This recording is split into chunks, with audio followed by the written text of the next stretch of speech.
This to make it 28-3. Arthur Blank loving it. Up by 25. Toss to White. He's in.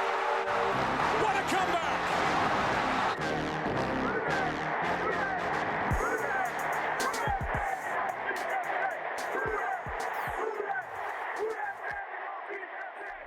All right, welcome to another episode of the 28-3 podcast. Today we're going to be reviewing the defense from the 2024 season. So if you listen to the offensive review, it went a little bit longer than we were expecting, but yeah, a lot to talk about. If you listen to the whole thing, thanks, because it was a long one. It was, but it needs to be, though, because, quarterback, the most important position in sports, so that one always takes a little bit more time to discuss. Yeah, there's definitely a lot more to talk about on the offense, for sure. Yeah, for sure. So this one, we'll follow the same format. We'll go position group by position group, kind of give our thoughts on how the season went, assign a letter grade, and then at the end of the episode, we'll go ahead and see if there's any foundational pieces that we can build around.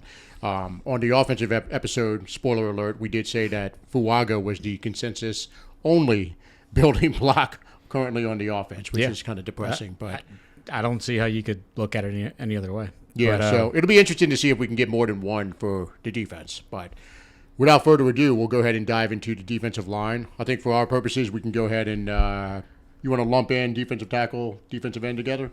Yeah, I think we D-line. D-line. Yeah, like we did before, position group by position group, we'll give letter grades. Yeah, and I think just a little recap of what we talked about on the season preview episode. And for those who want to revisit that, that's episode 85. Lots of good scalding hot takes from one Corey Mall.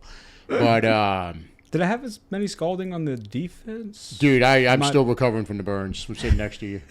But on the defensive line, I think we were all pretty high on the potential that Chase Young brought to the table. I went a little bit heavier on the hot take with him. Nick had double-digit sacks in his future as well, and, we missed on those. But I think we were pretty optimistic, all of us as a whole, on what Chase Young was going to do. We also thought that Brazil was going to take a big step forward. He did have 7.5 sacks, which is a definite improvement over his previous year. But at the same point, he was a liability in the run game, so I don't know if he took that overall big step forward that we were hoping for. The rest of the defensive line, I'll go ahead and give my opinion on it. Disappointing, considering that we really didn't get hit with injuries at that position group, which is kind of crazy considering the plague of injuries we had across the rest of the team. The defensive line as a whole was pretty much untouched by injuries. Cano Passanio came off of the injured list, with a couple of games left. He could barely get on the field just because, the other guys were not getting injured. Cam Jordan, not much usage for the first part of the season, kind of had a resurgence once Rizzi took over the head coaching position. Granderson, solid season for him, I disagree. Really? I think step back for Granderson from last year. How many sacks did he finish up with? 5.5. 5.5, yeah. I think he came on when he, it was last year, right, that he got the contract midseason. Beginning of the season, after it was right before week right one. After preseason. Yeah, right. And so he came on so strong last year that I think starting at that point, we had hoped that it would only go up. Yeah. From there for him.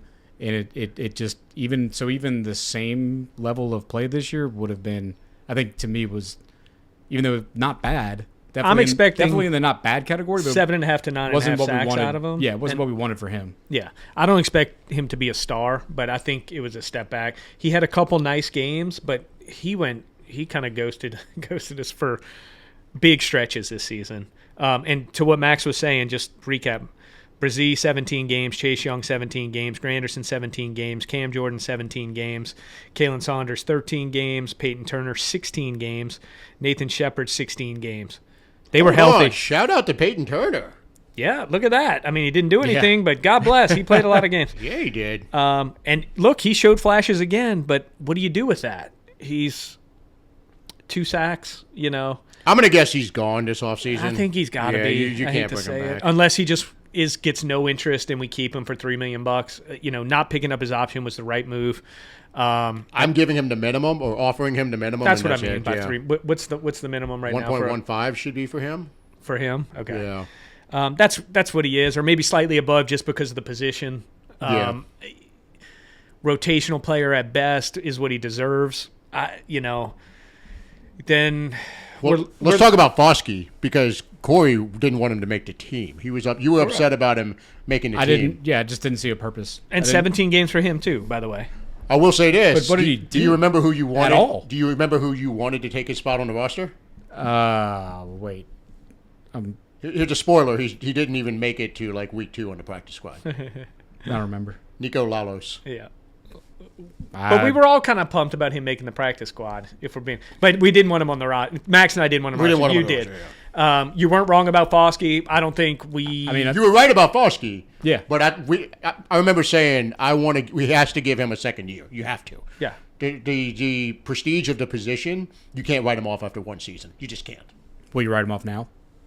I'm close to it. I'm pretty close to it. I guess it comes down to what the options are again next year. Do I think he's gonna have to prove it or get cut? Yeah. I mean, he's cuttable after 2 years. I just don't no get- doubt like, about it. he's in the Second round Kendrick picks spot. are not cuttable after year They're one. not. They're They're just not. I get it. I mean, I get that. But To me, he's Kendra Miller of as a defense. general idea, but he's actually played.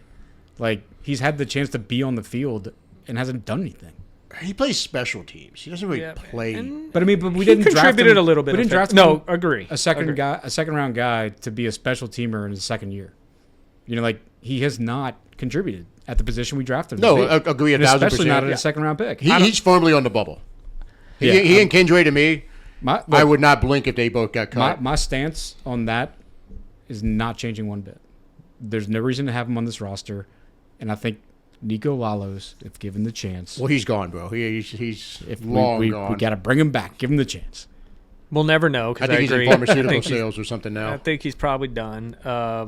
Maybe went back to Greece. Listen, half the defensive line is gone next year already, just by contract. So we're gonna have to decide whether to bring these people back or not. So Foskey's gonna be competing for a roster spot. It's gonna depend what they bring in, whether he makes the team or not. Right now, if you look at this season, Young's a free agent, right? Saunders, Shepard, all free agents, correct? No. Who's Saunders and Shepard are prime cut candidates. They're not free agents. Oh, they're not free agents. They Okay, are so they under both contract. got 3 years when we signed. I thought Shepard got 2 and Kalen got No, 3. they're both under contract for this that. season. But Yeah. they are both prime cut candidates because, the way their contracts are structured, we can actually save a little bit of money by cutting them. Okay, so I'm going to guess one or both are gone just for salary cap purposes. well, it would be Shepard that's probably gone just because of age difference. I would guess if the money's similar. Don't be Shepard's surprised got to if be it's both of them, though. 32. Yeah, it could be both. But Yeah. I think Shepard's 32, he's in his 30s. and Saunders is still pretty young, and he had his moments this year. Couple He's fun. times. I'd like to keep him around. Yeah, He's fun as your third or fourth defensive tackle. From Not a, your first or second. from a sack perspective, we covered it. Brazil 7.5 sacks, but kind of what tells you about Brazil is 25 total tackles. That's not awful, but it's not great either. Saunders had 43 tackles for perspective, and Shepard had 37. He seems like a one-dimensional player so far. He needs to elevate that other part of his game. 7.5 sacks is an elite defensive tackle sack number, but the other side is so poor. A lot of Corey always talks about us and the running quarterback. He's a prime reason that continued this year. He gets out of his lane all the time trying to get to the quarterback. He doesn't do it disciplined. He does it recklessly. And he gets home, but he also opens the opportunity for any quarterback that has any athletic ability to break off huge third down runs. And it costs us a lot this year. But again, I'm going to say the same thing we said last year. This was better than the prior year. You see the athletic ability. You see the strength where he can beat these guys inside. If he can get the discipline side down, you feel like there's a player there moving forward for sure. The huge decision to be made this year, and I think we're all on the same page, he's gone, but Chase Young's going to be the one player you decide whether all those pressures mean anything or not. To me, pressures is the most BS stat in the world because you can get a pressure and they can score a 70-yard touchdown. It's a meaningless stat. Get home or don't for me. He didn't get home a lot, 5.5 sacks. He wasn't a bad player. He didn't play poorly this year. He was not a difference maker either. So It's a stat that shows you someone almost doing their job. right, that's how I feel. If you're a DA, if you're you're getting somewhere. Yeah. Clearly, because if you weren't even almost doing your job, you wouldn't even have a pressure. be worse. But, like, pressures without sacks, it's like, okay, like, maybe you're better than the guy not getting pressure, but what are we really doing? If you're making 8 figures a year at defensive end, you get Look, home. There's something to be said. I mean, it's not like it's totally worthless when when a coach says, look, we're affecting the passer. I mean, look, that's something. If you're affecting, you can still affect the quarterback without a sack. Like, that's a thing. That's a real factor that coaches take into account. Now, if you're determining is your particular player a difference maker, or is that particular edge rusher somebody who you should back the truck up to, well, then, yeah, sacks matter. You need a guy that's going to finish before you can give him loads and loads of money. But in terms of overall defensive scheme and defensive productivity, yeah, you want pressure. But in terms of evaluating one guy, you need the sacks. Well, here's a question for you. Would you give Chase Young another 1-year contract like the one he got this year? Yeah, absolutely. I mean, I think he performed well enough. Like, because again, he did get pressure. I mean, if he didn't have any pressures, if he was just kind of like there and because one of the knocks on him, even in San Francisco, and there were some question marks about him after his rookie year, not the rookie year itself, but after that in Washington, that they're like, yeah, we can't tell. It kind of looks like he's taking plays off. It kind of looks like his motor might not be as high as it should be. We're questioning his motivation, or whatever it might be. So I didn't really see that critique this year. What's the most you would pay him on a 1-year deal? I mean, I wouldn't. I don't think we should pay him any more than what are we paying now? What do you get? Like, It was 1 year, 10 or 12. 12, I think. Yeah. I definitely wouldn't go higher than that. I mean, What would you do? Would you resign him I'd give for him that? the same thing. Well, we're back to the conversation from last episode where it depends what we're doing. If we're tanking, no. Well, we're not going to. We're not tanking. we're never going Then to be yeah, tanking. then why not? Because you're going to have to sign somebody. There's not going to probably be a better option unless we draft one. But we at 9, I mean, like an instant starter. Abdul Carter. Yeah, well, I mean, if he's there, He won't be there. But outside. but of, listen, he's the only- 26 next year again, God, and that's crazy. and he Feels like he's wasn't been in the league bad. forever. He wasn't bad. He wasn't a difference maker, but he wasn't bad. That's what I'm saying. Like, the pressures just tell you he's not bad. He's not Right. a bad player. I don't like it because look, and I'm with both of you. I would re-sign him for the identical deal he just got this past season. The thing with him, he reminds me so much of Jadeveon Clowney from the perspective that he is going to be, in my opinion, a perennial tease in that he is going to bounce from team to team.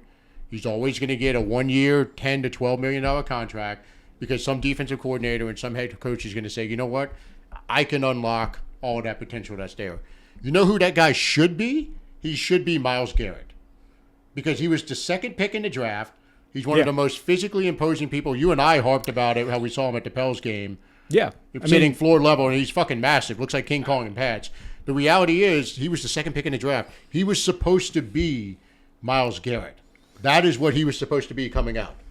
And he has not come close to it. I don't think he's got that's a tough- Miles' crazy athleticism. I think he's kind of a different beast. But He's close. The sentiments He's as close as you can be to that he level should have at without being it. least been the He should be a lesser 12 to Bosa 13. brother. Joey Bosa. Yeah. He should at least be a Joey Bosa, where even 9 sacks, I would take stops even the run. a Daniil Hunter. Just like some guy who's just big and thick and just gets back there is a problem. Somebody you have to account for. He's but a the thing Daniil is- Hunter style, but not nearly as good. Right. Right, but he should very be Lance- better. That's what He I'm should saying. be better. Yes, he should be. That's true. Hunter was, 245 coming out, and he ended up bulking up Yeah. and made himself into a much better The thing player. I don't want to see us re-sign him for that amount. Yes. What I don't want to see us do is re-sign him for that amount and then say I do not want a and then- multi-year deal. And then, well, not that either. But I don't want to see us sign him to any whatever, and then to a degree, even any degree, say, okay, we're good on the end. I don't want. Oh, that I to- don't think they would do that. I don't want that to take the I don't think they pressure would do off that. of still wanting to go find that Abdul Carter type guy out of this draft. Man, you guys, we all watched the game the other day. Abdul Yeah. Carter, I've been kind of watching him all season. That dude Is he going to make it to freak. 9? No way. There's no way. He's top 3, right? Most likely. Especially after what he did in the playoff game. There's no he's way. Your incredible. only hope is if somehow he has the Lattimore fall and somehow goes from 2 to... If he runs like a 5 at Can the you go combine. raise some Georgia guys and drop to 9 for us or something? Do the Jalen Carter. We I don't know. Has he already declared? Because if he hadn't, declared. he could transfer, do transfer portal. You Can know. he transfer to the Saints? We're basically a college team at this point. How much NIL money do we have? Oh man, that would be fun if we could do that. It's like you're getting a NIL call from the Saints. Weird. Shit, we should look into that. Can we make that a thing? Why not? There's no rules in NIL. So, about re-signing him, you have to re-sign somebody because everyone's leaving. Well, I know well, you don't have to resign anybody. You don't have to, yeah. Peyton Turner's probably gone. Foskey's probably not making the team or is going to be aboard. We know he's not elevating, right? So you don't even have 2 starting DEs, really. You don't. So we're going to have to sign somebody out there and draft as well. Yeah, Jesus.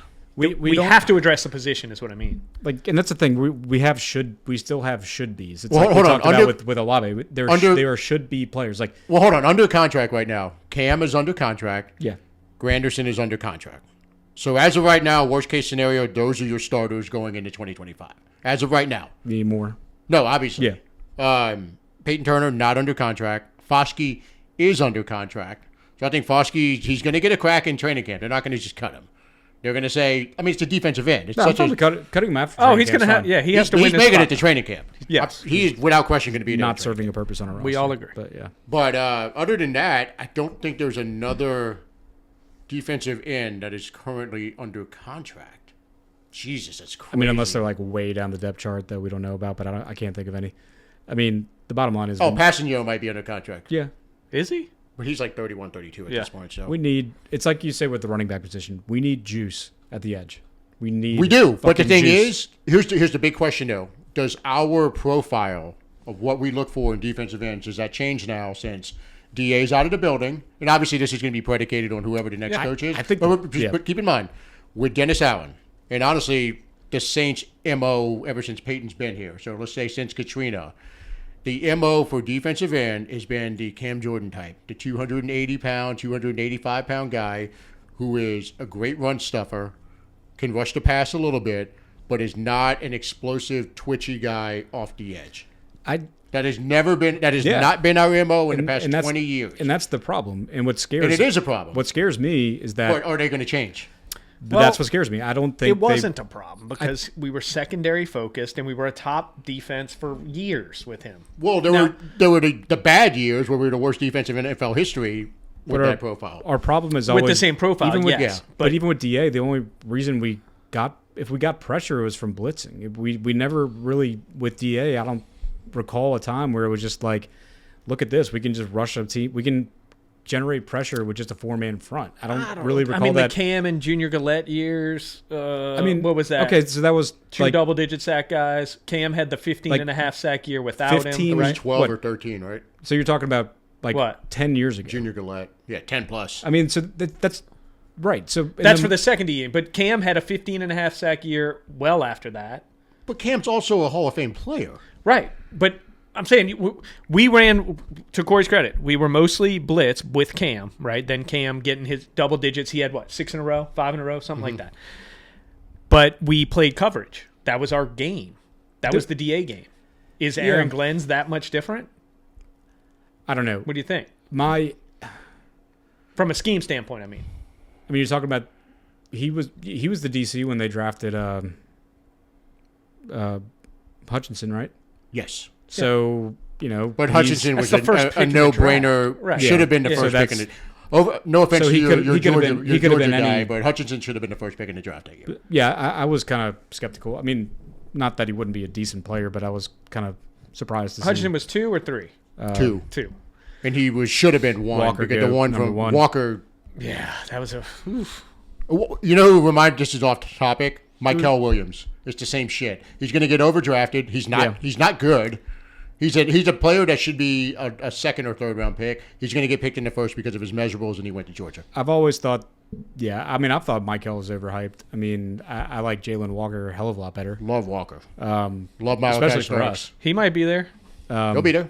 I would if linebacker. If we You took go Jalen linebacker at number 9, I would be more than happy with that. If you change scheme, you could go linebacker at 9. If you go 3 linebackers, yeah.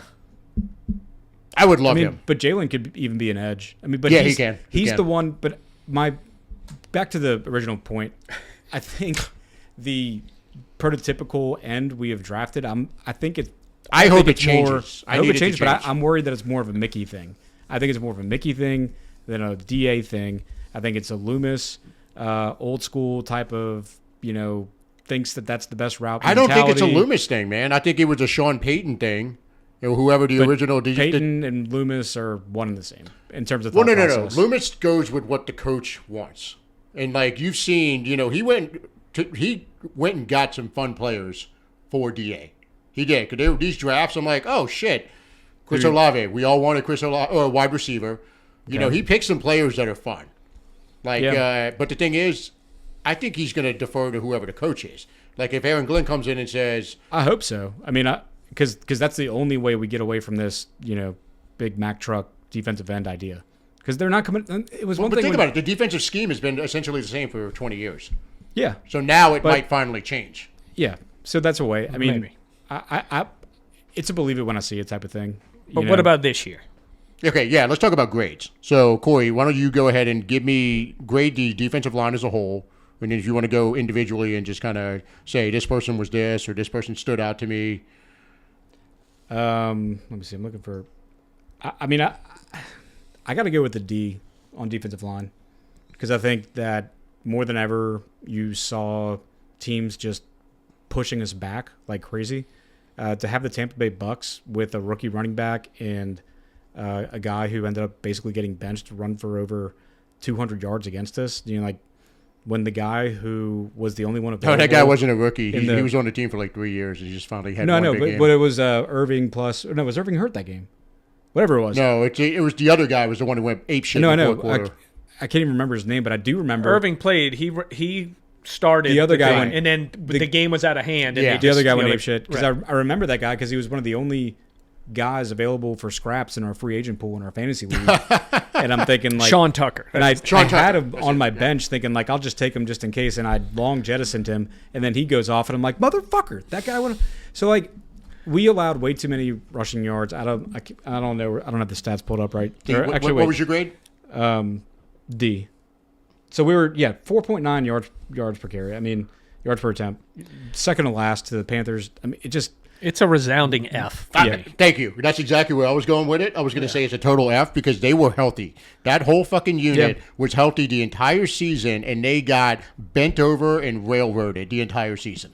And I expected fine it with to F be too. a strength. Like I expected it to be a strength of the defense. Corey, all of us thought we were going to have a good defense. Corey thought we were going to have an exceptional defense. really So we said did. number one in the league. I did. And we all thought D line was where we changed things, and we thought we had the recipe now. Right. And dude, that was about as they had 0 fumble recoveries. They forced. I know Cam had a pick, and Kalen had the awesome pick in KC. Yeah, which he was did. super fun. I think that's it, unless y'all can recall one. Other than that, then Well, I'm going to deduct some points for Brzee blocking that fucking field goal against the Giants because Cost that them might have some cost the fourth pick or whatever the Giants yeah. had.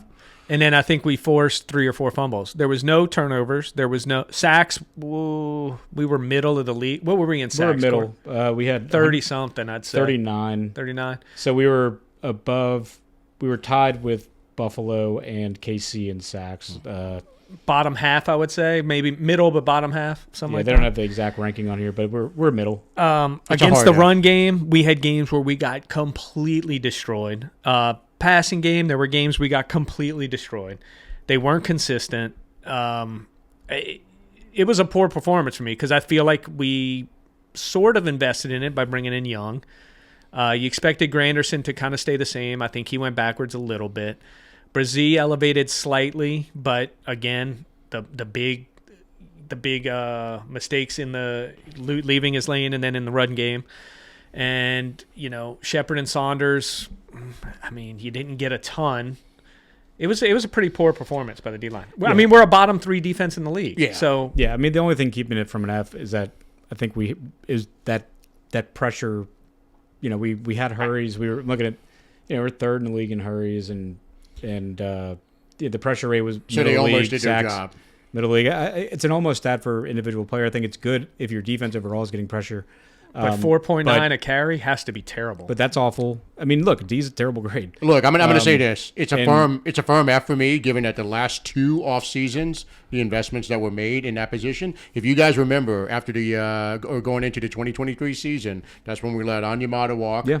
We let Malcolm Roach walk. Yeah. And that's when we brought in Shepard. We brought in Saunders. We drafted Brzee in the first Put round. it this way, I'm gonna. Well, hold on. And then you got this year. You add in Chase Young. Yeah. And then they gave Granderson the contract last year. Cam Jordan already on his contract from 2 years ago or a year ago. There was a significant investment and decisions poured into that position group over the last 2 off seasons. Yeah. They sucked. Yeah. They were terrible. It's an F minus. Y'all got on me earlier in the year when I called it a trash defense. Said the offense was not helping us out. They weren't. And in the Rattler games in particular, I think that's a fair assessment. But would you because, give this defense trash? Sounds like our yeah, it ended trash for sure. Trash. yeah. You traded Lattimore. Pete. We saw it really when Pete got hurt. Yeah. That's when it fell off a cliff. Yeah, because letter grade or not, it's trash. They were trash. And that's we'll talk about a linebacker next. But So you said F. I said F. I'm saying But D line was the main reason it was terrible. Well, not the. That's hard to say because the secondary disappointed. We called the secondary the best best group on the team. All of us, I think, in the preview pod. We did. And they didn't play like that. We were 4th in missed tackles. Yeah, it's terrible. That's mostly going to come from your not D-line people. Mostly, yeah. It's going to be the strongest indicator anyway. Do you have the player missed tackle? I'd like to see if any of our players were high up on that list by themselves. Pull that up. But I think Alante is probably the highest. Yeah, I mean, he was a terrible tackler, for sure. I mean, game in, game out. How many big plays came out of Alante missed tackles? Well, hold on. We'll address his issues when we get to the secondary. So, yours your grade? I'm going back to F because Okay. So F. I said D. I go F minus. Out of like default lowest grade because I don't. F is. I just don't think they did anything well consistently all year. It was you could beat us any way you wanted to beat us, and that comes down to pressure and stopping the run. We didn't stop the run at all, and we want to talk about the DA scheme and all that. It was always predicated on stopping the run first, then back up behind it. Right? How many games did we go without giving up a 100-yard rusher under DA? It was some crazy 4 seasons or whatever. Yeah. And this year we couldn't stop it. I mean, people did it at will. So for me, it was the most disappointing group because I expected a lot. And maybe that's part of my grade. I just expected a lot this year. I don't know. Okay. So all of us are F. Yeah. Linebacker. Put me down as an F minus.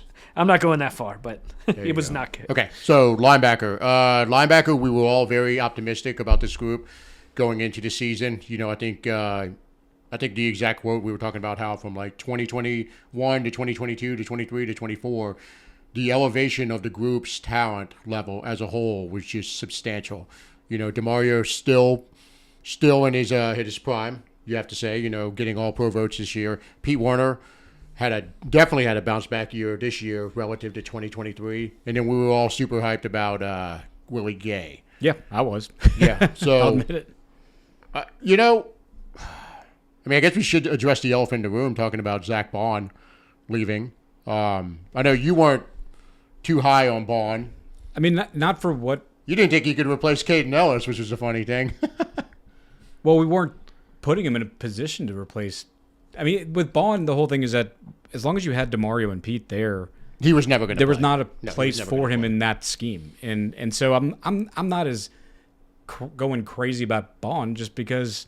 I mean, yeah, he's going off with the Eagles in a completely different defensive scheme. Like, that shit is... No, he was a square peg in a round hole. Yeah, I mean, that's one of the possibilities that could happen. I mean... The one thing I'll say about Bond is, in multiple episodes, we go back, I just kept saying he needed to be on the field more. Yeah. Because he was impacting the game. Kind of like Caden was. When Caden was in the game, he was impacting the game. Yeah. Now, we were talking more in pass rush because I'm like, he's the only guy beating the tackles. Now, did I think Bond could do this in the role he's doing it in the Eagles? No. I didn't think Bond would be great dropping 50 yards into coverage like you saw him do yesterday and actually influencing a play in him. No, I did not think that. But I did think he was a better player than what we were doing with him. And I think he clearly has multiple skill sets. That dude could be a third down rusher and play be that third linebacker trying to stop a running quarterback that we brought Gay in to do. He could have been. There's no reason we couldn't have signed him instead of Gay. Well, but here's the thing, though. Now, maybe he wanted to leave. No. Loomis said it in his press conference today. He's like, we tried to re-sign him. He wanted to go somewhere where there was a path to more playing time. I think they wanted him to fill the Gay role. He wasn't. They wanted to what? He bet on him to fill Willie Gay's role. Get your mind and eye together. I was like, what the? No, they wanted him to fill Willie Gay's role as being the third guy. Bond obviously didn't want to stick. He wanted to bet on himself and get a chance to start. Yeah, and look, kudos to him, all pro. And sometimes people first team all pro. It takes a change of scenery or different coaches, whatever it may be, to make that jump. There were a lot of opportunities for Bond. I remember it with our team where his man was the running back coming out of the backfield and he couldn't keep up. Yeah, the tight end, he was getting burned on passing routes because that's the position he was put in, and it wasn't working with our defensive scheme. I mean, but he's been great at that at Philly. So sometimes it's weird. Maybe a coach gave him something to work with that now he gets it. Or he's gaining a step at the point of attack. I don't know, but he wasn't doing it with us. It was not happening. Yeah. The only thing that worked with us was when we were down in players and they put him up on the line with the hand in the dirt, and he was bending and getting under tackles and getting all the sacks. That was working. You could clearly see that skill set. If you want to put it on us, on the personnel department, for not just saying fuck it in this scheme. Forget about linebacker. You're on the line 100% of the time. We don't care what your size is. You're getting sacks. Maybe they could have done that, but I'm going to agree that clearly he was searching for playing time and all that. But you also have to acknowledge we have let a lot of people out of the building that are excelling right now, and that's the GM again. I'm going to bring him up again because Hendrickson could win Defensive Player of the Year. Mm-hmm. C.J. Gardner-Johnson was, I think, third in the league in interceptions. You've got Caden Ellis, Corey's boy, Pro Bowl caliber season this year on a very bad defense. But, I mean, he showed out. Bond went nuclear. I mean, no one saw that coming. 150 tackles, interception, sack, everything. Just doing everything. Let me ask you this. Since we're on the linebacker group, the linebackers we've talked about excelling elsewhere, Caden and Bond, would you start either of those two ahead of Warner or DeMario? Or would you have at the beginning of this year? No, I would not have at the beginning of the year. Now, in hindsight, 2025? In hindsight, yeah. I mean, hindsight, you're taking him over Pete. I'm probably not taking Caden over Pete still. I'm taking what Bond has done is not that's elite level. He's made a linebacker. Jump. Yes, you have to take that over Pete. If we would have just kept Bond and signed him to what he was asking for, and he finds a way to make that jump with us, we look like the smartest team ever. But then how could he make that? He could not have possibly made that jump with us because there wasn't a place on the field for him to do it. I would take Caden over Pete going into 2025. I wouldn't. But, there's a case to be made. I'm not arguing that at all. If you feel that way, I can't say absolutely not. He played great when Pete went down briefly. And so then when DeMario missed a game, it was DeMario didn't. It was when Pete got Just seeing what Caden's done from the back half of 2022, all 2023, and all 2024, I'm taking him over Pete if I have the choice for 2025. I can't argue with that. When I saw what happened to our defense when Pete was injured this year, I think Pete's a little bit better than people think. He didn't stuff the stat sheet the way Caden did, for sure. But that defense sucked too. Mm-hmm. So, is it empty stats or is it actually impacting? Because they weren't good. No, but he was good. Like every game I watched of them, he played well. Now, Bond, you obviously have to take him. I mean, you probably take him over DeMario for 2025 after this season. Yeah, because he's 26, 27 years old, whatever, instead of 35.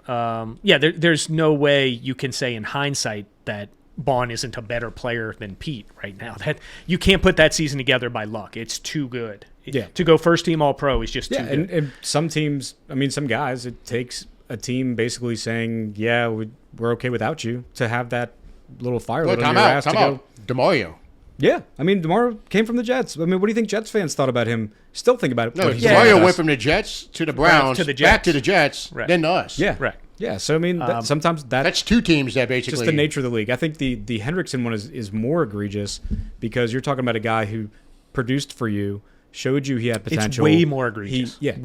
He wasn't. We could have got him at a decent price, and he plays this. He's doing the exact same thing, but just better at the exact same position. He kept elevating. Yeah, you bailed on him as he was elevating when you could get him on a lesser deal. That one's much more egregious. No, that is the most egregious decision of the Loomis era. Like CJ, he had to go. It wasn't working. I mean, I get it. Like, he didn't have to go that way. he didn't have to go that way, but he's also hot. You They could have fucked that signed up. him. You could have signed him. He's hot and cold. You could have signed him, because though. as many good plays as he makes, you see him like getting burned. But he impacts the game. He still does. The way but- his situation was handled is reprehensible. They completely dropped the ball on how they handled the trade. Yeah. They could have gotten more, or you could have just held on to get a third as a comp. Yeah. And let him walk. You know what I mean? They tried, Get the third. They tried way too hard. to get I'm him not out giving there. Loomis Yeah. a pass on that one at all. He doesn't Me. get a pass for that at all. The Hendrickson one is the worst mistake of the Loomis era. You Yeah. just It don't is. let go of 25-year-old elevating pass rushing defensive ends. And he's Yeah. a big defensive end. He Yeah, could he do, fit. It's head scratching. He's to say the 275. least. Yeah. and I know they take him out on a lot of rundowns and all that. I get it. Because they The guy didn't- is elite. Yeah, they didn't want to Okay? admit they fucked up with because it was a choice between him and the guy they traded 2 first for. Right. Right. So but it's that's my biggest problem with Yeah. Loomis is that ego that he's Yeah, got, where he's yeah. like, I'm going to prove it right. It's like, no, Yeah. sometimes the to prove yourself a genius is to admit you're wrong Right. and sign Like, the right guy. use You your know what I mean? eyes, not your ego. Yeah. Right. So great on linebacker, Corey. I mean, look, overall, I don't think the linebackers were the issue.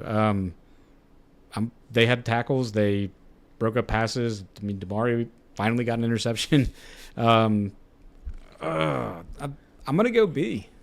I think they were okay. That's where I'm at. I was thinking B. You know, I mean, DeMario 136 tackles. Pete Warner didn't even play every game, and he's second at 92.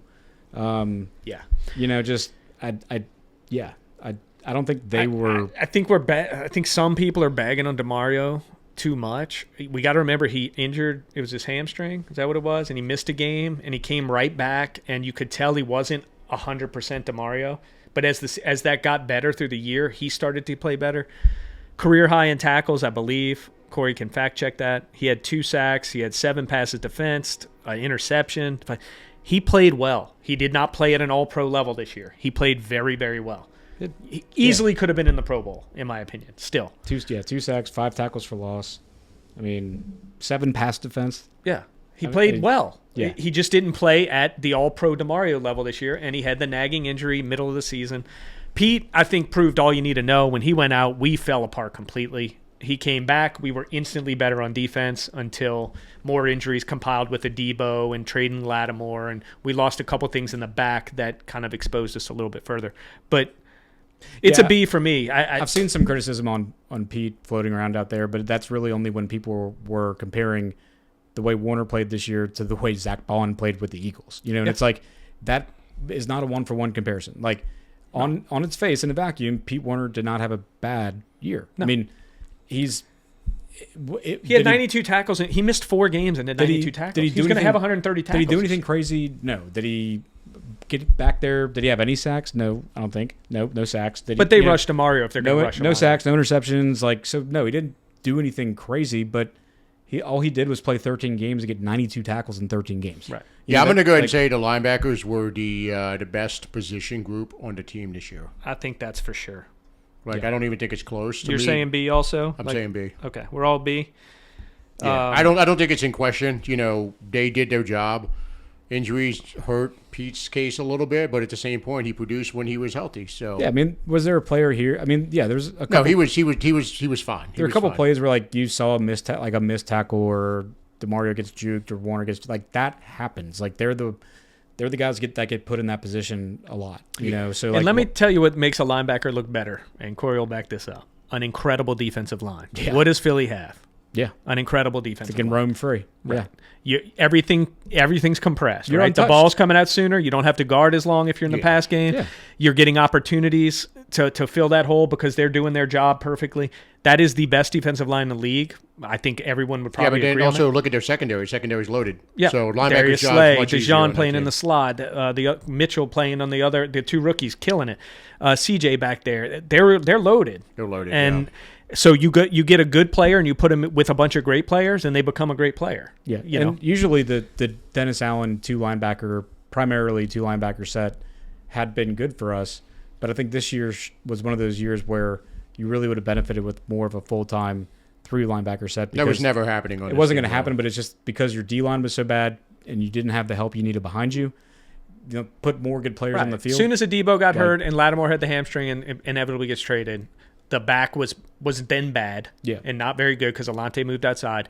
The back end got really bad, and a lot more pressure fell on the linebackers. And I think they held us in there. In most games, they held it together. The Tampa game was the one we all argued about. They did not play well in that game, but we had the ball to go with the lead in the fourth quarter, and they had been on the field the entire game. Yeah. But the defense was bad. I think the linebackers kind of did their job. That's where I'm at with it. Yep. All right, secondary. Next up, who's first? Well, let me go ahead and say that the consensus was that the secondary was the strongest group on the team back in August.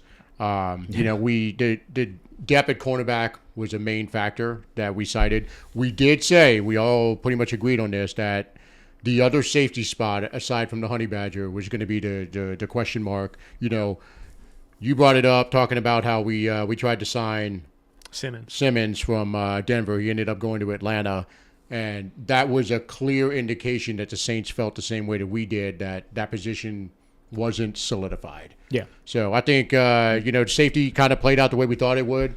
Honey Badger was rock solid. Harris was awesome. I was going to say, we got way signing. more than we thought out of Harris. Yeah, he was a really good signing. Honestly, he's not even that old. I would love to bring him back. Corner, obviously the Lattimore injury lingering, and then the trade. The Adebo injury, Adebo wasn't great, while he played. He got interceptions, but he also got burnt a lot. Yeah, he still led the team in interceptions, and he missed how many games? He missed like 10 games. Yeah, 10 Alante was 7. Alante was actually really good in the slot. He started off. He had 3 sacks in week 1. Then he had another one. He had another one after that. He looked like he had taken to the slot position like a fish to water, but then all of a sudden, when he has to go outside, looks like a completely different player and looked lost. Kool-Aid. Jury's out.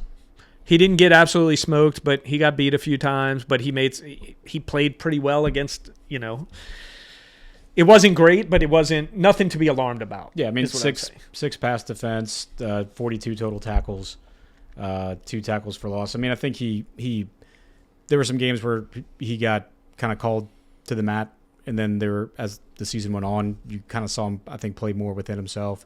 But he played like a rookie corner. It's hard to do, especially when the entire defense around you is not great.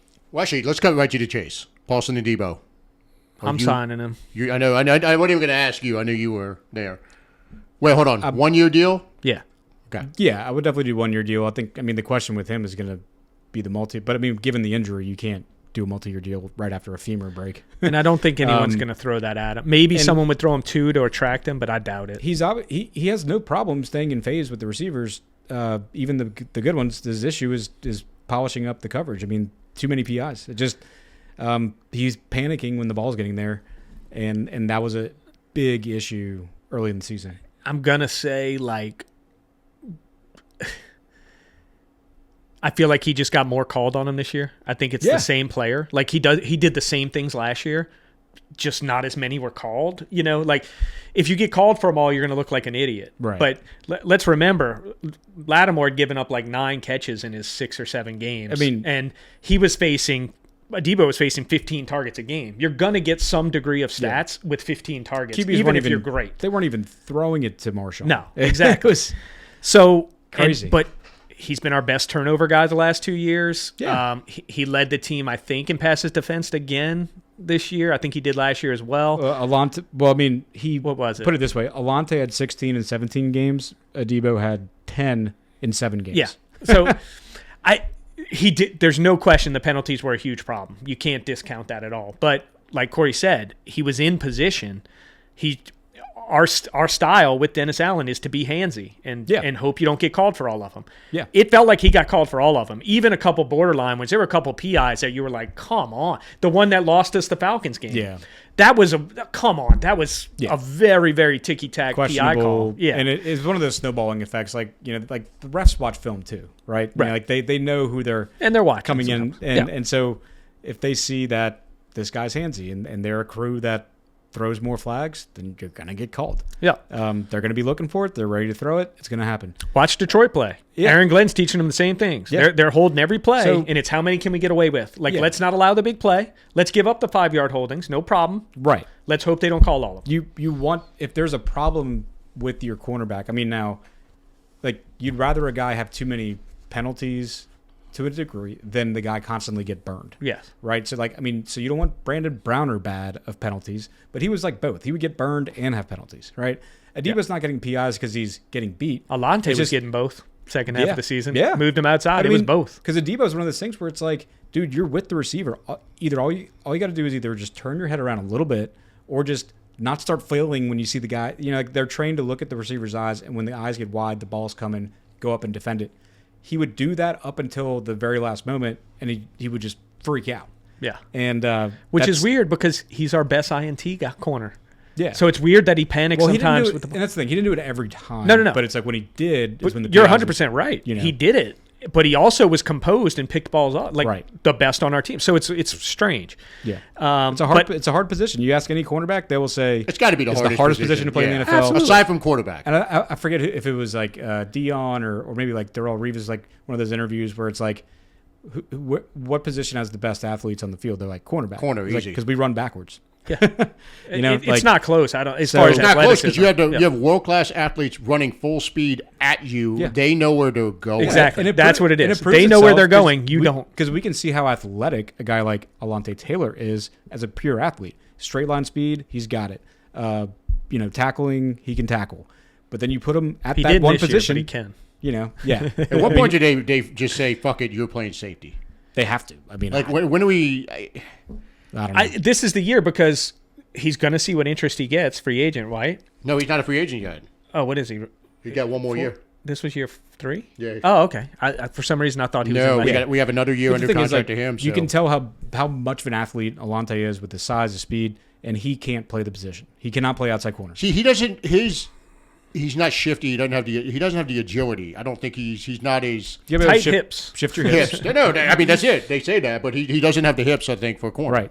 You got to, yeah. For which No, he's Malcolm Jenkins. I mean, go put him at safety. Yeah, I he's think- an all-pro safety if he decides. he's a legitimate bona fide Pro Bowl safety who can play corner when you need him and play in the slot at times. It's just the constant playing that position. Wait a minute. So he's trouble. like C.J. Gardner-Johnson. He is. Yeah. That's what he has become. He can blitz. He hits people. He you know. I really His like tackling's a little suspect. this year, but it hasn't been. This year, he just lazily, he just threw his shoulder, and I don't know. It was a bad year for him. It started out great, and it ended really When poorly. we talked about missed tackles, he did lead. He had the most missed tackles on the team.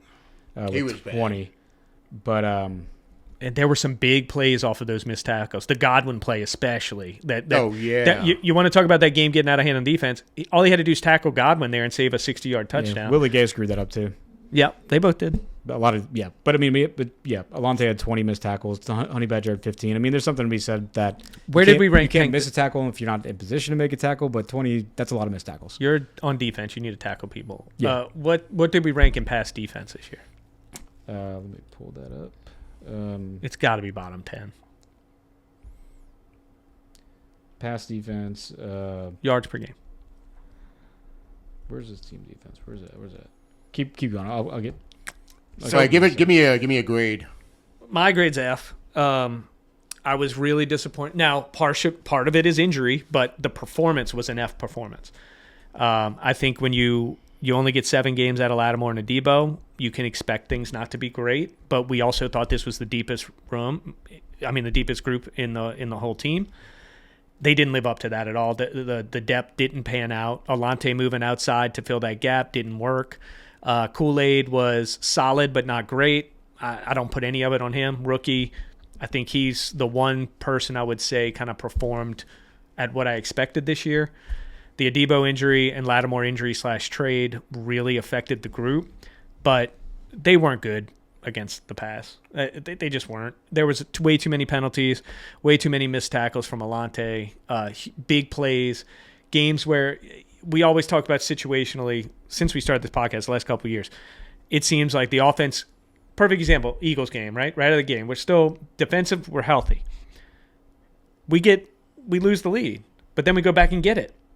Yeah. And what do? We immediately give up a 70-yard pass to a tight end. Yeah. That was the defense this year. It held its own. In a game you held the Eagles to mid-teens, that should be a win for your defense for sure. But when you needed the play, they didn't make the play. Yeah, and it's funny because the Eagles were at a crossroads going into that game. People were ready to get rid of Sirianni. I remember watching that game, and he kept going for it on fourth down, and they kept missing it, and it just seemed like coaching malpractice. And I'm like, we can really go ahead and punish these guys and put them in a tailspin. And it's just, like you said, the least clutch performances just back to back to back. It seemed like those few weeks, starting in that game where somebody collides with somebody else and a big play happens, and that ends up costing us the game. I'm with you. I'm going an F. I was going to say a D-, but I'm going an F. These guys we could not get out of our own way. A different person made a catastrophic mistake each week. Honey Badger, the interception in the Denver game right in his chest, where maybe you can hang in that game. I mean, right in his chest. He never drops that ball, and he dropped it. He dropped another one later in the year. Yeah, it was overall, it was just bad. I'm with you on the whole Kool-Aid thing. Like, he's a rookie, so I'm going to cut him some slack. Alante was an embarrassment on the outside. He was not good at all. Yeah. Adebo was the definition of hot-cold. You just didn't know. You knew Adebo was making a big play. You didn't know if it was for us or for them. Yeah. Seriously, you just didn't know. And then, honestly, Lattimore, did he even, he played a couple games and no one threw to him. He didn't play enough, but he was good when he played. He was good. but the biggest sign that Lattimore had a good showing when he was with us was that he didn't have any stats. Because the ball didn't go his way.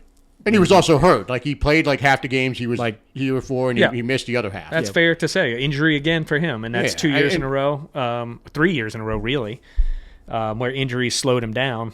Look, I'm fine with them trading him. I had no issue with that because at that point we got to start cleaning up the cap, and he's getting older. And as we saw yesterday in the game, he's not getting better. I do agree with y'all that I would bring back Adebo on a 1-year deal, 1-year prove-it deal, and hope that he can get back to his... Here's the tough thing on Adebo. 52 games.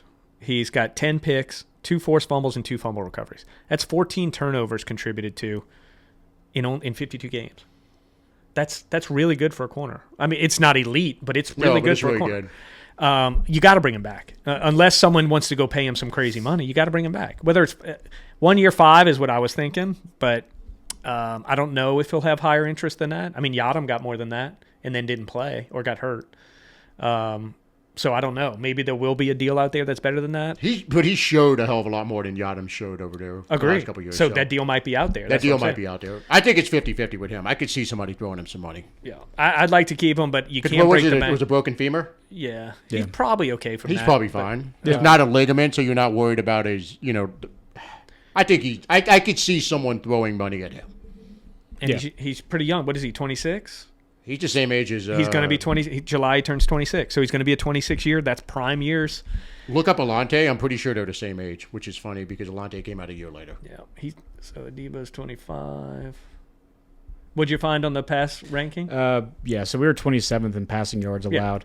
But interestingly, though, which is why I'm not going to go full F. I'm going to keep it at a D, which obviously still bad. But, we were somehow 11th in interceptions with 14. And then passing touchdowns allowed, where were we? We were 4th. Yeah, well, only allowing 19 passing touchdowns. If you can run them in, why would you pass them in? True. So that's not as big of a thing as the INTs. So yeah, that's pretty good. I think there was INT standpoint. And besides the statistics, I do think that the games before Adebo. But real quick, how many did the secondary have of the INT? We know at least 3 were not. Were there more than that? I mean, any other linebackers pick them off? I mean, DeMario had the one. Kalen, Cam, who else? Alante's 26 already. I guess. Yeah. But part of me not going a whole F is that I think that. Did you say D? D. And because the beginning of the year, they did actually, to me, look like a strength. I mean, they were. When everybody was there, they Adebo were. had the PIs. But remember, we were still bend and don't break. We were giving up long drives. We just tightened up in the red zone. And remember that in the first 2 weeks? And that's okay. If we were No, it's definitely okay, but clamping down. Is it sustainable? But the end of the year, I mean, yeah. But because of the success that I thought the secondary had early on, I'm gonna. I can see that. Keep that, giving them a D, not a complete failure, but the back half of the year definitely failure. So D for me. I mean, we were playing a lot of teams with a lead, not passing that much, and you were still bottom 5 in passing, especially in the Rattler games. Yeah. Yeah, I can see a D because I agree. I almost said D, but I had to go. When everyone's there, they weren't bad, and I made that argument when we were talking about it. I don't think they were bad. I think the penalties, situational penalties, cost us games more than their play. Right, like the Atlanta one comes to mind. That was a huge one. But yeah, I can see a D. But okay, either way, FFD. So here's a question for you. So I think out of we talked about Adebo, so he's obviously a free agent, unrestricted. The only other free agent of significance in the secondary is Will Harris, if I'm not mistaken. I'm signing him back. He's not getting a bunch I'm absolutely signing Will Harris. I want him back. I give him a 3-year deal. I want him back. He hits like a truck. He laid the lumber a few times. I've told you, Max. I think Texas said it. Whatever. It's like when he hits people, it's like they're getting hit by someone that weighs twice as much as him. Yeah, it doesn't like he weighs like 200, 210 maybe. And it's if you think about him, you get position versatility because he plays corner as well. But when people get hit by him, it looks like they're getting hit by D linemen. I mean, they just get stood up. I remember him coming out of Boston College, and I remember when he got picked by the Lions, but I didn't really watch him much. Yeah. I was so impressed with how he played this year. Yeah, he's a baller. He's got toughness. He's got meanness, which I love in a secondary player. Yeah, and I think what you hope is you can fix the D line and the defense is better. They were so bad that when you're giving up 5 yards a rush, it's a problem. You got to bring people forward. That puts more pressure on the secondary. Safety's coming up, the whole thing. So you hope if you can get better production there that there's a cascade effect in the back. And we bring Adebo back, Kool-Aid a year older, bring Harris back. Honey Badger's here next year. Maybe they weren't as bad as it looked with all the injuries and the D-line being pretty poor. Yeah, I mean, the D-line defense, much more than offense, like plays the position groups play off of each other. Like you're either a running back who can ball out, hit the tackle with juice, break it, or you're not. You're a receiver that can get open, or you're not. You're a QB who can put the ball on the spot, or you're not. But if you're a linebacker and that D-line's letting every O-line through to block at the second level, even if you're DeMario Davis, like if you have to get off of an offensive guard every single time to make a tackle, you're going to have a hard go of it. Defensive back, if the QB's got all day to throw and these guys are running broken plays, like you're not keeping up with the wide receiver for 5, 6, 7 seconds. So like they definitely all play off of each other. That's why for me the worst group as I had it was D-line. And yes, I would like to see more actual sacks, like get home and finish. But I'll take the pressure. I'll take the almost do your job if we can be stronger in the middle. If you can fortify the middle and just plug it up, be stronger, don't get pushed off the line every time, I'll take less sacks for that. I would too if it's fast. So I think the timing of that pressure that's the stat I want to see. Sure. Yeah. Time to throw. But I'm glad you said what you said, Corey, because I was just going through in my head. I'm like, all right, so look, we talked about the offense in the last episode, and we're grim outlook. We covered, we need this, and this. I'm a little more optimistic that you could flip the defense because I think the two linebackers, I think DeMario's got another good year in him. Yeah. I think Pete obviously is still a young player. He's a really good player. The secondary, if you can get Adebo back and you can roll with him, Kool-Aid, and Alante for another year, you got the Honey Badger, get Will Harris back. Defensive line, if you could get like a Mason Graham and slide him in next to Brzee, all of a sudden I think Brzee's deficiencies, they kind of get hidden. Because you have a monster against the run who's next to him, and they can play off each other. And we know, like, if you got two stud defensive tackles, you remember the Jaguars back in the day with Hainsworth and John Henderson. Yeah. Like, if you've got two studs in the middle, look at the Eagles right now. You can fucking like to your point, quickness. It affects the rest of the defense. It wasn't Hainsworth then, was it? Calais Campbell, maybe? No, it was Hainsworth, right? With who? The Patriots? Was it? John Henderson and... they were at Tennessee together. Oh, no. It was Henderson and... Marcus Stroud. Stroud, yes. And so the big But guys are but good to your too. point is, everything plays off of each other on the defense. Right. So if we can get a Mason Graham, slide him next to Brzee, you give Chase Young another 1 year, quote unquote, prove it deal. Yeah. You still got Granderson. You still got Cam. Yeah. I could see the defense bouncing back pretty quick. Yeah, if they you could. get a defensive If you tackle. have the right guys, and then even maybe, we saw an improvement on the D-line just from Brian Young going in instead of Grantham. And that's why, like, the D-line has room to improve, especially the way Clint comes in, follow me here, but Clint comes in, runs a zone run scheme, which a lot of teams are doing now, which means all of your offensive linemen are moving in tandem in one direction. Maybe you got one puller here or there. The teams that fucked us up the most were the ones that not only had big defensive linemen, but the ones that were big and quick enough to get right on the ass of that offensive lineman and fuck up the whole zone run scheme. Like, Jalen Carter obviously is a freak and an anomaly. Jalen Carters don't grow on trees. You're probably not going to You're find welcome, Philly. Right. You're welcome, because we gave you that pick. But just even having a quick guy who can just shoot the gap of a zone run scheme blows up everything the other team's trying to do in the run game. We didn't really have that guy. Like, Bink was, believe it or not, I think watching him was the closest to that. He's got other deficiencies, sure, but like, he's the smallest and the quickest, I think, out of all of our D linemen. But you couldn't put him. He was hurt, but you couldn't put him in for the whole game. So, like, we need a guy, young guy, like you said. Mason Graham, I think, fits that bill. But guys that can pair next to Brzee, play within their gaps, and just screw up, make life difficult for all these offensive coordinators with these, the younger guys out there with the complex schemes. Make it difficult. In all honesty, blow it up. it helps the rest of your team. Anya Mata from 4 years ago with Brzee would be a great fit. Like, it doesn't even have to be a star. Because they were fast. You just Like, give me a fast, yes, big, but it doesn't have to be a 380-pound dude. It doesn't have to be a 350-pound dude. If you're 300 and you're fast, or even 290, I don't give if you get the fuck back there or blow up an offensive line off a spot, that's fine. That there's a lot more to run. I just think stuff we need and- someone who can't be moved at all at the other defense. If you're going to roll with That's what I think. Brzee, You I need think a- you you need need a someone who can't monster. be moved. You Yeah. just need an anchor, like a Vita Vea or like. Yeah, Vita Vea is fast too. That's the He's perfect everything. compliment Right. to Brzee. But you need someone who can't be moved. If the guy's not quick, then he better for damn sure force a double team. Right, exactly. Or you have no choice. Yeah. I'm going to push back on you. I don't want a quick guy next to Brzee. To his point, I need an anchor. I need a big monster Samoan and plug That his ass takes in the that middle. double team, just that takes like the you double said. team, Yep. and that lets Brzee cook. Yeah. That's what, like, watching the Buccaneers play. Vita Vea is a brick wall. Yeah. But That's exactly what needs to be. And look who's next to him. He's also- Elijah Cansey, who's quick as shit. Yeah. And it's the perfect 1-2 punch. You know what I Vea's- mean? If Cansey's by himself, they were getting, whenever Vea was out of the Vea's game, a combination they of- were getting of run all over. huge He's a and, freak. and twitchy. He's a top like 10 pick, right? What was he? 12? What was he? He's He fast. was like 15. Vita 15. is fucking fast Yeah. off the ball. Oh, they Like, put him in at Hainsworth- fullback last night and tried to throw him a pass. Like, Hainsworth was a guy, or Stroud, like, maybe Stroud in his prime was fast, but like, when those dudes who we remember those dudes for were like not that quick off the ball, but they were just you could not move them, right? So that's Henderson one was tall Henderson as was shit, there. too. He was like he was 6'8" athletic. and- Yeah. Yeah. Yeah. thing. Henderson and Stroud, you could not move either of them. Yeah. So Just big giant dudes. I don't want two small guys. I don't want I'm not two. saying- I don't want two Leroy Glovers. I want to. I need a big That's monster. why I like Graham, because he's big and quick.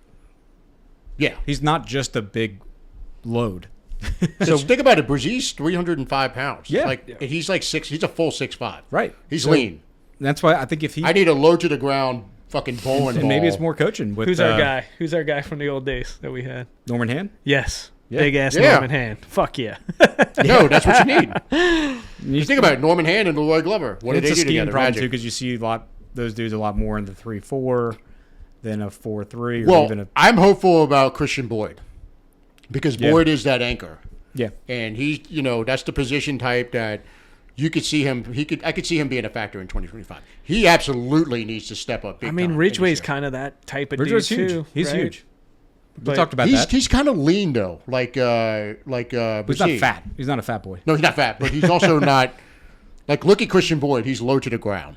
But Yeah. maybe if they played more together, because I didn't see them playing that much together. Maybe if you played them together, because Ridgway is a big dude, I'm looking out how big he is. and right he's a now. run stopper. I mean, he's a 6'5", 322. The sudden inability to stop the run at all was glaring, but- mind-boggling yeah. to me. figuring that out is the answer. Because you had the But- same guys that stopped it the year before. or past years. No, we didn't because we lost Roach. Roach was Yeah. a huge hit to the run defense. Remember not wanting to and lose then him. also losing Onyemata. For not much money, too. Let's talk about that. Yeah, Onyemata was the year before. He didn't want to come back though, because if you remember, he was the year before. He was trying to leave, and he ended up just taking a 1-year deal. He just didn't want to be here. So it is what it is. Maybe so. A lot of people don't want to be here, too, so let's talk about Loomis with that, too. We'll throw him on the bus. Well, okay, so we covered defensive grade real quick. Final grade total, Corey? F for me. D. I'm going to say D, too, just because of the injuries. I think it did affect us a lot. I think they were way better in the first half. So I'm going to give them... Not as much the offense, but it's still a D. But just the players that got hurt were losing it, and I'm counting Lattimore in the hurt. Yeah. Lattimore and Adebo, that made a big difference in the team. And Pete missing those 4 games was a huge difference to the overall performance. I'm giving him an F just because no one got hurt on the defensive line, and they were the most disappointing position group on the team. For me, it's all. I think we all agree. Defensive line was the complete bust. Even though I gave 2 Fs, defensive line was a complete bust. Complete bust. Yeah. All right, so let's do the exercise building blocks defense. So just to recap, offense, we said Fuaga was pretty much our one unanimous person that we said, yes, that's a building block for the future. For me, okay, go ahead, Corey. Yeah, I mean, Brzez's the easy one here. If I'm going to pick any. I like Kool-Aid.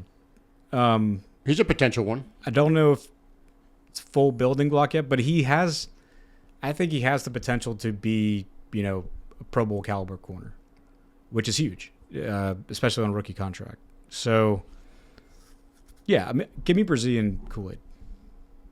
Yep, I'm taking those 2, and I'm throwing in Pete. I was going to say that was my 3. Because they're all young. Pete's got a 25, very manageable deal for the next 2 years. It's not a lot of money.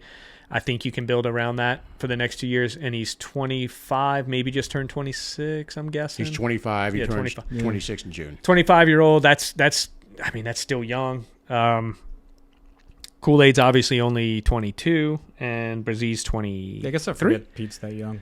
So when you have 3 guys 25 and under, going, I think obviously they'll all be a year older next year, but I think those would be the 3. And then, I probably would have even thrown a Debo in there, not as an elite player before the injury, because we all said there was going to be a decision to be made. Does Adebo play well enough to trade Lattimore in the offseason next year? We talked about that because the trade didn't make a whole lot of sense, which money-wise, it didn't make a whole lot of sense this year. It made a little more sense next year. So we all said, we're going to have Lattimore and Adebo, and next year it's going to be one or the other, if you remember. Now, he got hurt, so we might get him cheaper, but I don't think you can put him as a building block with a... I think if he doesn't get hurt, he would not be back at all. Somebody would overpay, and he would go elsewhere. So you think him and Lattimore would have been gone next year? Yeah, Either because way. I remember I brought this up. I don't remember what episode it was, but I said there's a very real scenario where 2 out of the 3 are not on the team in 2025. And it's still in play, but I do think the injury gave us the chance to bring him back that we would not have had before. Because I think this team would have said, you know what, let's try out Kool-Aid, Alante, well, let's roll with that, and we'll see if we got something to lead out of that. After seeing Alante, I don't think there'd be any way you roll into next season with him at outside corner, but we're going to find out. We're going to find out, but I think that scenario is still in play. But because we all knew the Lattimore trade was coming. The second they renegotiated his contract last And look, December. I'm not saying I wouldn't have let him play out that contract. The problem is we backload all our deals, so then it becomes more and more painful the longer we keep these guys on these contracts. The contracts as a whole aren't terrible, but then we backload all this cap at the end, and we get into years 3, 4, 5, and we're like, what the hell? 30 million cap hit? Well, we designed it that way. Yeah. That's why we're there. It was 19 a year. If it was 19 a year, actually, that's no problem. But I'm not signing 30-year-old Lattimore to another 19 a year deal. No. So I get it. It was going to happen this year and next year, most likely. Yeah. But I think they probably, Adebo being 25 still as well, hadn't turned 26 yet, does in the summer.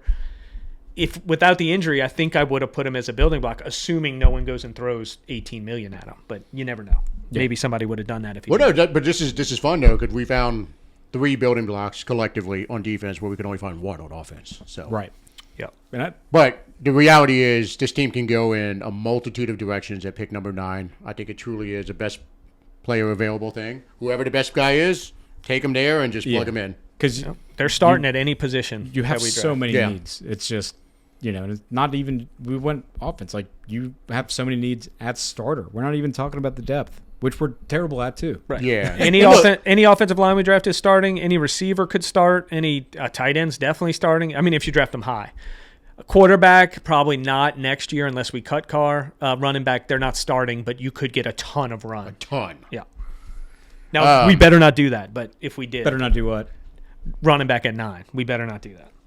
You want to see someone spontaneously combust? I will lose my mind. I got something for He you. might quit the pod if that I got happened. something for you on that one. I might have to quit the Saints if that happened. Depends on the running back. We should Oh, probably, he's going to be there. I know he's going to be there, and I know we're going to be like ripping our hair out. So running backs coming back. They're coming back in style. They are. No, I'm with you on that. I told him this. He didn't want to hear it, but They're coming back in they're style. coming back in style. You're talking about 2 guys. I mean, great. Josh Jacobs is great, but look what just happened. The point you're going to see that you're going to start to see more running backs in the first round. Yeah, I hope not. I don't think it you should already still. have. You already have, yeah. Really? What? Bijan, You had Bijan and Gibbs. Gibbs. Who was Zero. Zero Another one last year. Gibbs 0 last year. This year you're going to see They're coming Genty for sure. I don't see it. There's a couple other ones that might pop in the first. John T. will, but like And I think the league is ripe for Genty's it. top 15 easy. Smaller linebackers. my whole point. If you Yeah. were not a playoff team, you have no business drafting running back.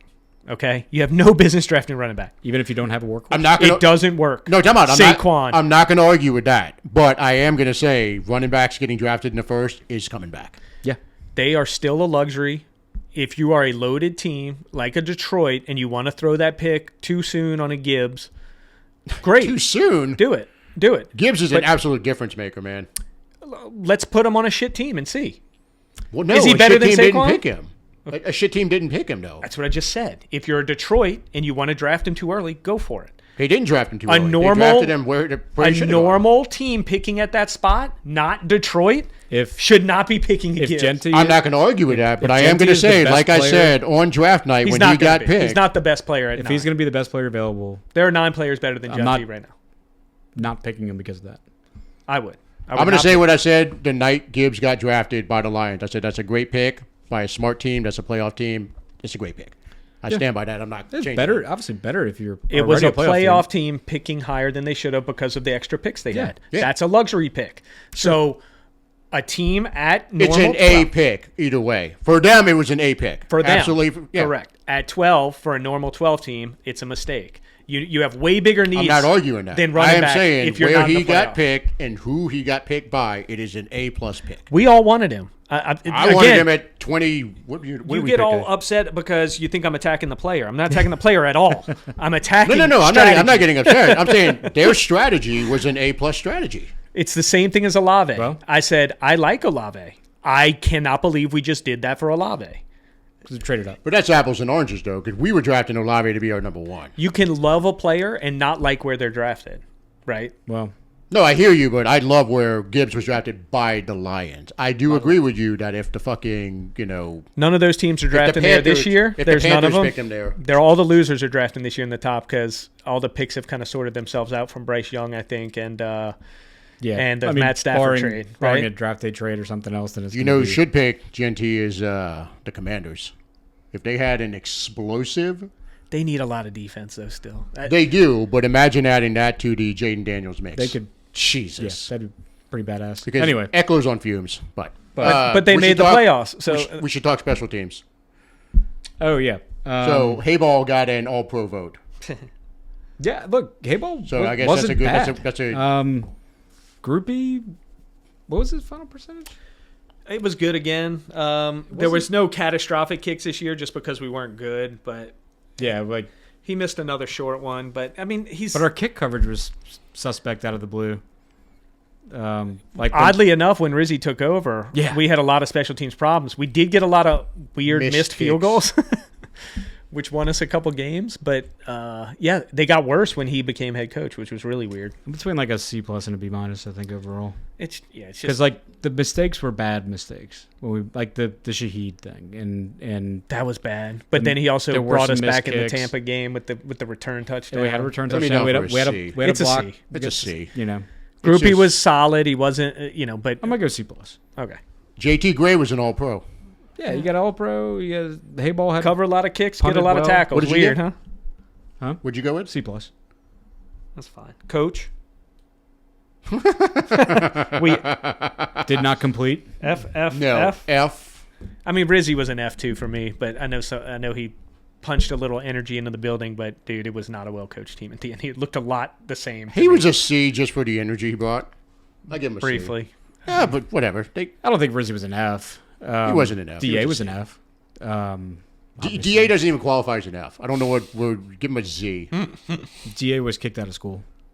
He was expelled fucking Yeah. 2 months in. It's not for bad behavior. You can't be in the school. Like, He was awful. I give Rizzy a C. Yeah, I give him a C. Yeah, DA's an F, he obviously. won more games than DA. One more final grade. Loomis, F. F, F, F, F. Forever. Yeah, But Rizzy had the most embarrassing losses too. Getting smoked at home by the Raiders and getting blown out, off the TV on Monday Night Football to the Packers was just getting shut out. Only team shut out all year. Oh, God, that's right. It was rough. It was rough all around. Let's just give the whole group a F and not split hairs. we're not in a good spot. We are not in a good spot. Front office F too. Okay. Yeah, We yeah, got- mark me for an F for coaching. Yeah. We didn't promise that this one would get your spirits up, but this is where we are. Well, here's the deal. The outlook is grim. The outlook is terrible. It's atrocious. We need to dig up some like Winston Churchill speeches from World War II to, I think, put any kind of motivational spin on this because it's not good. It's the darkest hour. It's bad. And we are going to dive into how bad it is in future episodes. That we are. So now that we're back in studio, we will go ahead and have a more regular cadence. That's the goal. That's the goal. Looking at you, big This guy. is fun time. We'll have a lot more cool stuff coming up. Yeah. We're gonna take from the one thing we did in our season preview was our fearless predictions. So, and might be our very next episode or soon. We're gonna not our next. We'll see when it comes out. But we're gonna mash up the clips from our fearless predictions. There were some golden nuggets in there, and then we'll react to those. There are some great Corey Mall quotes in these. Yeah, I surprised even myself, as I tend to do. But I wish we had video because I think I levitated with anger. yeah, at one of them. Nick peeled his face off. He was like you can see the eye sockets. Jawan set him off more. I think. You always know when Nick's upset because he's not even like you yell, you freak the fuck out. Nick's always just like he sounds like a dad who's disappointed in his kid, where he's just like, "Oh, come on, man." No, Like, his exact words. He like- goes, Corey. yeah, exactly. Like it's like just parental disappointment. Nick's like, "What the?" Mac's like, "What the fuck?" Nick's like, "No." All right, Don't time do out. it. I'm In- trying to hilarious. save you from yourself. Yeah. in Please. my defense, in the season preview episode, he and I had to sit here for 2.5 hours while you tried to get the video to work. So we had nothing better to do than to start drinking. Yeah. So that fueled the anger Oh, a yeah. little bit more. Yeah. So, Yeah. and you didn't hit record, which, Yeah. Amazing, right? God. What if I told you I did that deliberately? First time's the weirdest, Nah, I guess, right? No, I know you didn't. I didn't. I didn't even have the heart to yell at you after that. I was. You called me at midnight and you're like, I didn't hit record. I'm like, God. I didn't have to say a word because I know how upset you were with yourself. Yeah, exactly. You were building this I up was for so so pissed. long. You wanted it so long, Yeah, and then I it was so didn't work. pissed. I Yeah. know you didn't sleep that night. It was a rough one. Like I needed. Alex looked at me. She's like, "I'm so proud of you how you handled that." I said, "Look, I know he's beating himself up right now." the first time doing video. I actually so that did y'all not don't have take the this for heart to granted. yell at you. It felt like there were so many more switches to hit, or so many things on the checklist. It might just like in just the record button. Like, well, no, there's other shit you set up on here, but it felt like a pilot in a cockpit of a plane, like before takeoff. Like, got that. Now we just do it. It's fine. But that first The one, I was best like, is we recorded the test run and did not record the actual run. yeah, Either way, the season's behind all of us, including the Saints. So yeah. And with that, we're going to go ahead and close the book. on the god-awful season that was 2024. Yep. To hopefully better days ahead. I think not for a couple years. Maybe. Well, We'll see. I didn't say when. Let's just nail one draft. And Let's just have a good offseason. Let's just have a fun off, like good, bad. Let's just make it entertaining, right? Yeah, Come on, yeah. Saints. Like, give us something to talk about. So In a I think good what way. we're going to go ahead and do, so obviously you've listened to the 2 preview episodes, but after this, we'll go ahead and talk about the coaching search. You know, there's going to be a little more time on that one since you still got 2 teams that are still in the playoffs, talking about the Lions and the Bills. So I think it's going to be a 2 or 3 week period before we get any real movement on the coaching front. So we'll go ahead and tackle that in one of our next episodes. We still got to do the sequel to the charcuterie board episode. We're going to do an episode talking about free agency. We'll talk about draft. We're going to dive into a lot of fun stuff over the next couple of weeks. Yep. So. Got the time to do it. Yes, we do. So with that, thank you for listening to this episode of the 28-3 podcast. Who dat? Who dat? What a comeback!